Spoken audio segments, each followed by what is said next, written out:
कटक जिला नेमाल महापुरुष अच्युतानंद पीठरे देवस्नान यात्रा निश्चिंत कोइली कटक जिला निश्चिंत कोइलीर नेमाल पद्मवन स्थित महापुरुष अच्युतानंदंकर आज महाप्रयाण दिवस।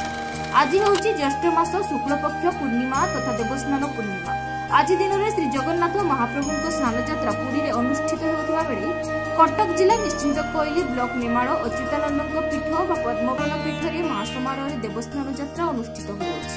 होठारे ब्राह्म मुहूर्त प्रभु समस्त नीतिकांति पर आरंभ होइछि देवस्नान यात्रा।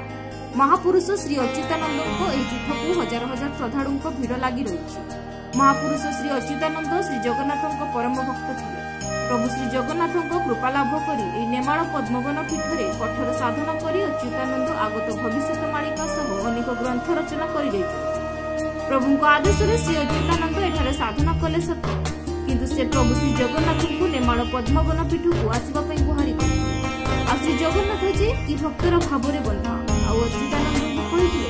वर्षक थरुटी पद्मवन पीठ को आस तेणु आज दिन में श्री जगन्नाथ नेमाल पद्मवन पीठ को आसती श्रद्धालु मन में अगाध विश्वास रही। तेणु आज ये नेमाल पद्मवन पीठ श्रीक्षेत्र में भ्रम सृष्टि करे भक्तर मन में सते जेमिति आज दिन श्रीक्षेत्र पलटि जाए नेमाल पद्मवन पीठ। एठारे श्रद्धालु मानक दर्शन पाई प्रशासन और पुलिस पक्षर व्यापक व्यवस्था कर सालेपुर अक्षय कुमार दास का रिपोर्ट।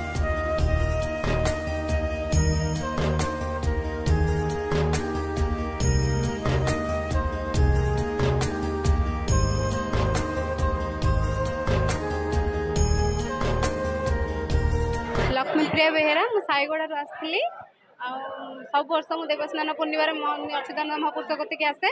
कथार अच्छी कि पूरी जगन्नाथ मंदिर छाड़ी प्रभु जगन्नाथ दिनक ये आसी आसिले सब वर्ष वर्षा होती कि ठाकुर कहते कि तुम केमी आसो मुझे जानवी कि तुम आस ठाकुर कहले जदि मुझे जीवी से वर्षा हम जान कि मुझ तुम कतिक आसिली बोली। तो ये प्रशासन तरफ भल सुविधा होती कि आराम से आसी जन भक्त आसिक ठाकुर देखा कर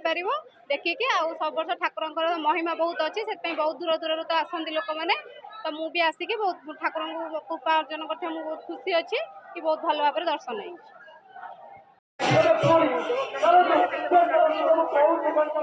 आपण मैंने जानते आज ए पीठ गोटे पवित्र दिन एवं ए अंचल लोक मैंने वर्ष तमाम अपेक्षा करते आज दिन में आसिक महाप्रभु आज समाधि नहीं महापुरुष अच्युतानंद और पीठर से दर्शन करने गोटे भक्ति भावावेग आसती एवं दिन भरी प्राय 24 घंटा धरी दर्शन अनबर चलता है। आज सकाल 5 AM रु दर्शन चली एवं ए वर्ष जेहेतु बहु समागम जनसमागम हुए लोक मानकर श्रृंखलित भाव में केमती दर्शन करेंगे से आम धाड़ी व्यवस्था करूँ क्यू व्यवस्था पर्याप्त परिमाण में करमर यह गोटे उद्देश्य रही जो भक्त मैंने आसवे से ठीक भाव में आसी महापुरुषों दर्शन करेंगे गाड़ी घोड़ा जो मैंने आनबे तार पर्याप्त पार्किंग आम व्यवस्था कराई ट्रैफिक रेगुलेशन ट्रैफिक मैनेजमेंट करने पर्याप्त स्टाफ आम देचु एवं पाखे मेला ग्राउंड अच्छी बुलायापी लोक उपभोग करने जाती तो तापाई व्यवस्था कराई एवं सबुआड़े आम यह चेष्टा करूँ लोकों तो समागम यथेष्ट पुलिस व्यवस्था आम से रखापी चेष्टा करूँ जमी कौन लोक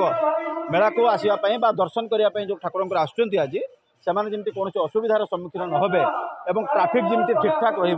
से समस्त प्रति आम दृष्टि देचु। मो महापुरुष अच्युतानंद सेवक क्षमानिधि पूजारी आज हूँ पवित्र देवस्नान पूर्णिमा यात्रा महापुरुष अच्युतानंद पवित्र उत्सव तो राज्यर विभिन्न प्रांतर श्रद्धालु भक्त मान आसती कथार अच्छी जो जगन्नाथ मूर्ति नेहांचल स्थित से जगन्नाथ मूर्ति पद्मवन विदित आज हूँ पवित्र दिन जो दिन जगन्नाथ महाप्रभु पूरी श्रीक्षेत्र स्नान वेदी उठिकी सीधा सड़क ए पवित्र पद्मवन धाम महापुरुष अच्युतानंद पीठर पहुँचती तेणु आज दिनटा समस्त श्रीक्षेत्र पलटि जाए तेणु राज्यर विभिन्न कोण अनुकोण भक्त मैंने आसी पहुँचती सेवायत मान तरफ निर्धारित समय सेवा पूजा संपूर्ण होती मध्याह्न कोठभोग कार्यक्रम रही राति अधरपणा संध्या आलती ये तेणु समस्त श्रद्धालु भक्त मान को आम निवेदन करूँ श्रृंखलार सहित आसी दर्शन करूँ। राज्य पुलिस प्रशासन आम